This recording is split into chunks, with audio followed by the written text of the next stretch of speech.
Good evening, everyone. This is George DeLoache here, and it's a Camera Artist Guild Thursday photo critique. I'm coming to you live from Los Angeles, California, and I hope you all are having a wonderful evening. I know that it's really good here. It's a little bit on the hot side, but then it's a little bit hot all over the country, and at least we're dry. My heart goes out to you guys there in the center portion of the country that are getting all that rain. Usually we get very little rain this time of year. But I talked to my sister who's in Denver, and they got an awful lot of rain there. And boy, Kentucky, you definitely have been getting it. So my heart goes out to you, and my prayers go out to you that you will do well coming out of every disaster that you're in right now. It's unfortunate.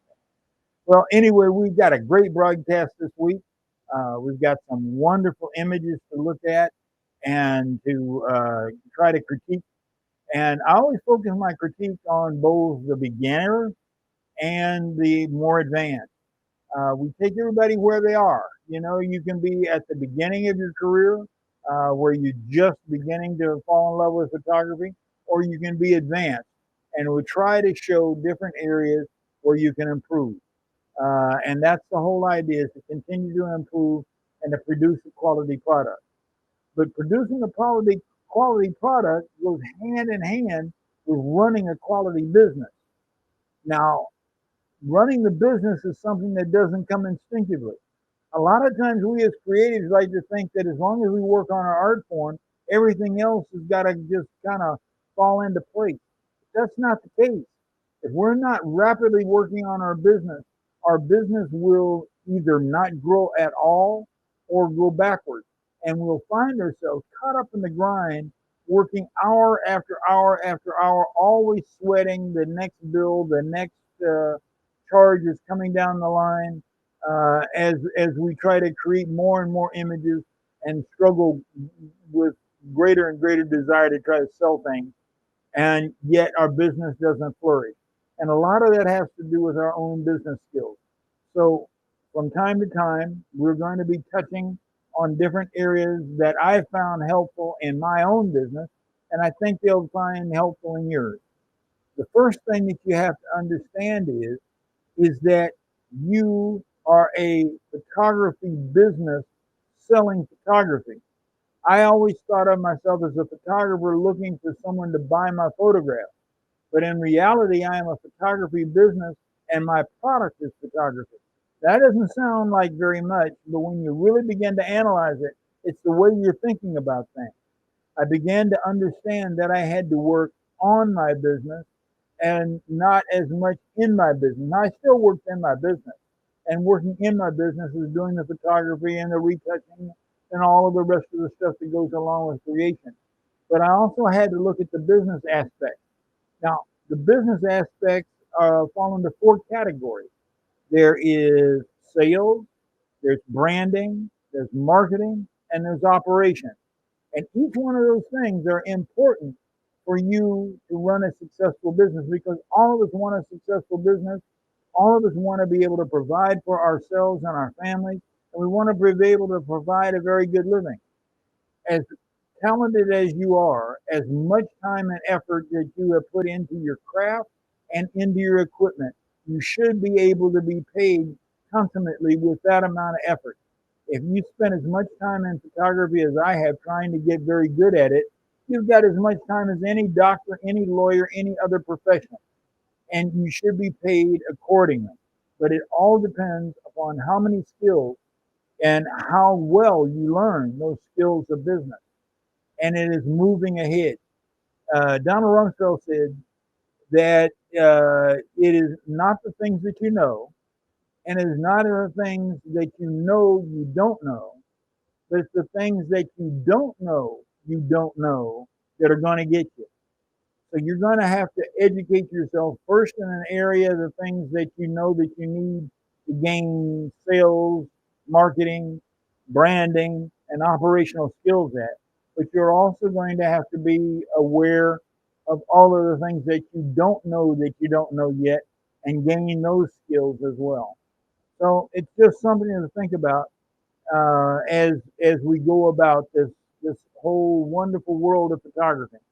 Now let's get over into the broadcast and take a look at, or actually get over into the section and take a look at some of the images. You can get it going. All righty, there we go.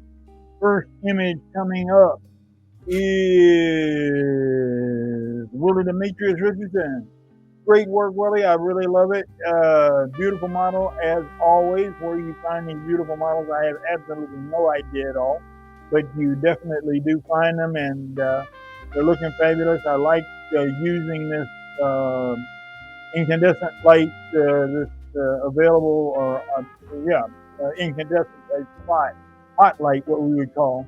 And it's acting as a rim light and throwing this light on the model there, which is a really cool technique. Now, I don't know quite how you got this illuminated.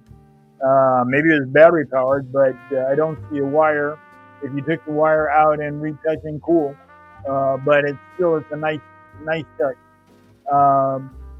Make sure you get that support there on that far side of the ladder clamped down so that both of these arms come across straight, and that'll just add just a little bit of extra to it. But all in all, it is a very good image. You've got the model on the 1/3 composition line. You've got about the same amount of distance between the end of the ladder and the end of the tripod on the camera, and then the model stuck somewhere or placed somewhere in the 1/3 vertical and the 1/3 horizontal. So well done.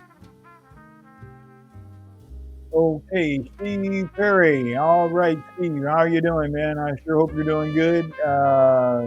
You're working a very close-up this time, black and white. I think you said you used 105mm lens. I love the 105. I use it all the time in my portrait. And the only thing, well, not the only thing, but one thing I would consider, now this is not that you have to, but I would consider doing, is increasing my depth of field for this closer shot as possible. See, now right now you're wide open at a very shallow depth of field, and what is happening is that the lips of the baby, the nose of the baby, and the back of the forehead, or the front portion, the forehead of the baby, is going kind of out of focus because of the very shallow depth of field. Now you got your eyes sharp. That's where they got to be. It's perfect. And they're on the 1/3 compositional line. It's composed well. I love every bit about it, except for if you just increase the depth of field just a little bit, I think that it would just add, it would pop. It just pop just a little bit more out of there. Now you're using window light, and window light can be a challenge because you can't position it. It comes in from the side. You're trying to get a Rembrandt-y light out of it. And first of all, working with a baby, an infant, is very difficult anyway. So hats off to you for that. And the composition, like I said, is strong. Everything is strong. I am just a little bit concerned about the lighting ratio, that is the difference between the shadows and the highlights. In other words, you're starting to lose a little bit here, and because the shadows, the ratio between the diffuse values on the outside and the shadow values is a little high. So if you could bring in a small reflector and see if you couldn't reflect a little bit of that window light back into the baby. But all in all, it's still an excellent photograph. You did a very good job. My congratulations. I'm just trying to help you spice it up just a little bit more. Okay, we have Scott. Scott is from Nigeria, and it's a beautiful Nigerian lady. And I love the outfit and the headdress. They're traditional. A couple of things. Number one, back off just a little bit. Leave yourself enough room on the left and the right side. You're using the full viewfinder and cropping in the full viewfinder. It'll be better if you backed off just a little bit and then cropped in Photoshop or another sort of a processing software.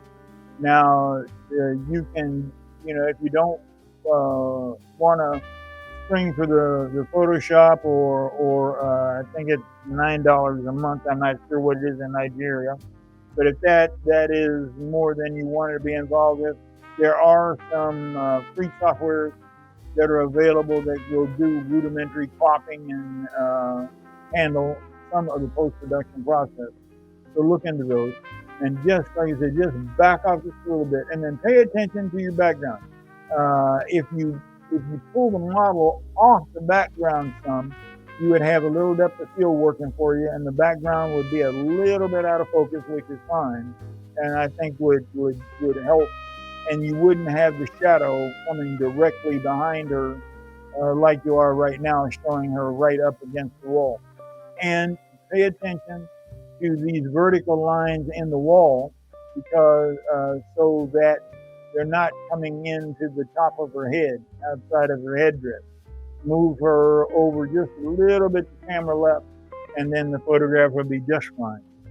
So, and then if she's a little over camera left and the line is not coming right down into the top of her head, but down over here on the side, it makes retouching it, removing it much easier. Okay. Very good, Scott. Thank you very much. Keep putting them in. I understand you say you are living in Nigeria, but you have relatives in Canada, so just glad to have you, man. Tell some of your friends over there to come on over and join us. Keith Davis, here we go again. Keith, beautiful maternity type photograph. I love the synergy or the chemistry, I should say, between the man and the woman. It's really nice.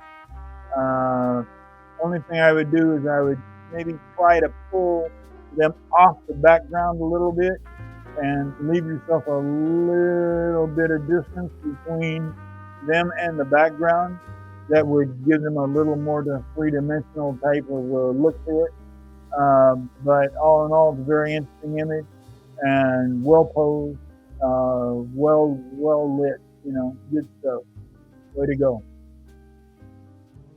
Okay, John Bauer. Okay, John. For an environmental, now this is an environmental, it is a candid taken as a function of some sort, whether it was a wedding reception, I have no idea.